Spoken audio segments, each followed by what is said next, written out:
Is it time for me to come back to personal branding? Short answer, no. But long answer is this video. What I'm working on right now is a personal branding project so that I can continue making amazing content.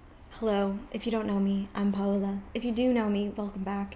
And if you do know me, you know that I have quit branding projects and logo projects. I basically quit working with clients in branding capacity. I'm not doing branding, I'm not doing packaging, I'm not doing logos, and it is a bit freeing in a way. But once in a blue moon, things come up, and I do love to design. Unfortunately, graphic design is my passion. And who would I be if I were not making logos and the branding and visuals for everything? So luckily I can apply that to me. So let's get into this project. I want to talk about what I'm working on right now and show you every little step of the way. If you're in any way interested in content creation or using your design skills to really hone in on your personal brand, I think this is going to be a great video for you. Phase 1, what is the brief here? So what I am working on and trying to brand in a way is new content, new stuff that I want to be posting about and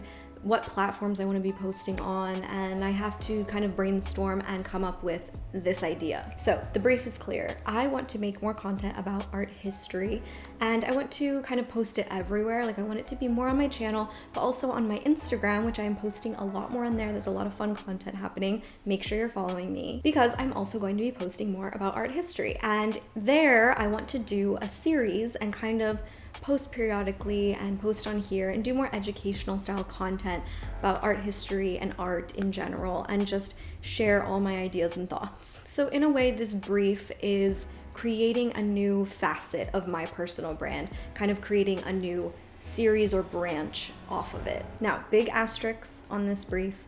I also want to do a typography type tips, maybe series as well on social media, but does that really need its own branding? No.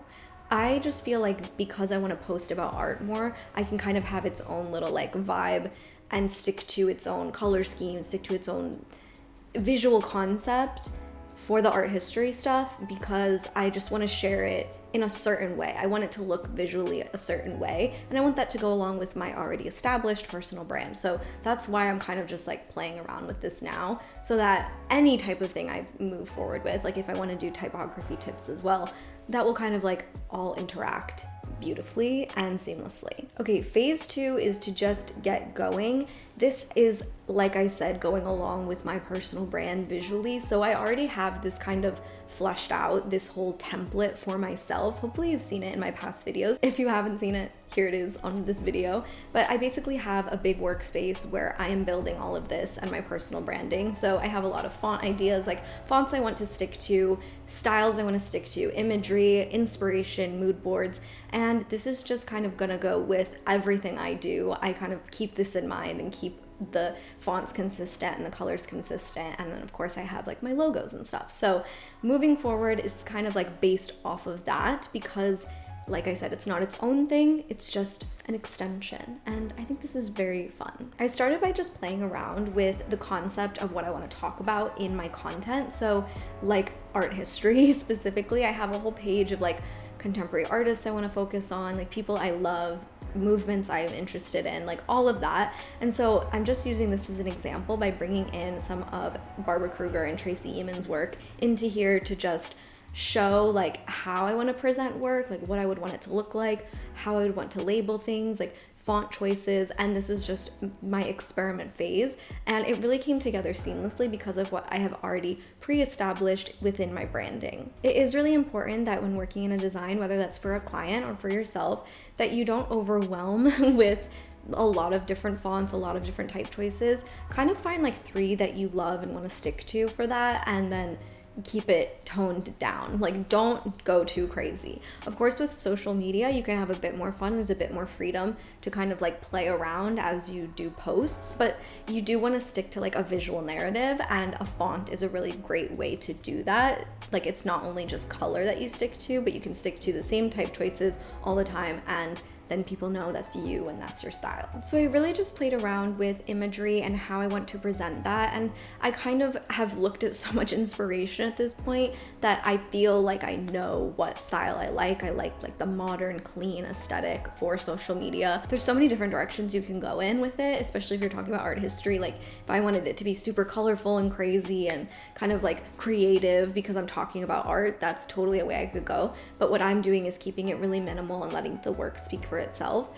And then on top of that, I want my posts about what I'm doing, and when I'm talking to the camera or when I'm in a museum, I want that to kind of stick to a color palette or a style. And so I brought in some images that I found on Pinterest just to like use as an example. Like, okay, I would like to post that kind of style of work, or when I'm sitting down, what do I want to look like in front of the camera? How far away do I want to be? What kind of mic do I want to have? Like, I'm thinking about all those choices now so that I can kind of fit it in within my branding. I want all my design assets to really match, and so the imagery really complements it. It's like I don't want it to work against each other, and I think that's really important as designers to pay attention to. Us as designers, we're in charge of the visual narrative of the brand, and if you are working with a client, let's say they have an established imagery and focus, an audience that they already want to market to, it's your job to match that branding to the already existing visuals and the narrative at place. That's why our job is so important. I love it. So the same thing I'd be doing for a client, I'm doing for myself, and I'm taking it just as seriously because what I do on social media is serious. It's my business, and this is who I want to present as, what I want to do visually. Especially as a designer, there's so much that goes into that visually and aesthetically for social media, because that's literally what I'm doing. I'm talking about design with content creation for you guys. So the imagery and the ideas came very seamlessly. I want that to be very free form, and I've just kind of nailed down like a visual narrative here, and then went into color and had a lot of fun with that, deciding like something different that's not usual for my personal brand. Like, it's not really my personal brand colors, but it's kind of like an offshoot of that because it's something new. I really like these color choices. I love the bright like limey green. It's just so something I wouldn't do, but I think that it works perfectly for this and for what I'm going to be talking about. Like, I think it's gonna go well with even like Renaissance style paintings or even modern style paintings. Like, I'm just thinking about visually how it's gonna look with like the art history I'm talking about. I'm really enjoying this process, and I feel like Degular, this font is just so me. It's so my brand. It's what I use all the time, and I'm just never gonna stop. Whew, that was a lot of information. I'm probably just talking your ear off right now, but hopefully you are enjoying every little tip I have. I just feel like I have so much information to give you at all times. That's why you need to also follow me over on Instagram. I'm going to be sharing more and more tips everywhere, here on YouTube Shorts as well. Like, I mean, I'm doing it already. Like, I always say I'm going to, but like, I'm doing it. I'm taking everything so much more serious, and I'm ready to just like share the most. So hopefully you guys see all the branding kind of coming together and how it's flowing. That takes us into phase 3. So phase 3 is now the logo for this art series. I wouldn't be me if I weren't making something with custom typography at this point. So that's what we're doing. I am just rolling with kind of customizing an existing font and just getting going with it. So I kind of was like playing around with what idea it should be. Like, should it be called Art History with Paola Kassa? Like, what should it be? Like, I don't know. I just was kind of like brainstorming a lot of different like names, but I don't really think this needs to be like an official like named series. It's just the concept of like me doing a series of it. I'm doing a series of videos, or, you know, that kind of concept. It's not really a logo, but it is a logo, and I just can't resist a good little logo. So I customized this type and I just played around with it. Been listening to an audiobook while designing, and I'm just like really in the zone right now, feeling really good about my design work. And I think with typography, it's always practice makes perfect. I've been studying and practicing so much lately, and it's just really paying off that I can now like bring in something into Illustrator or take an existing thing in Illustrator and just like get going with it. And I feel a lot more confident approaching the pen tool, you know, the curve tool, and even sketching with my hands when I want to make something unique.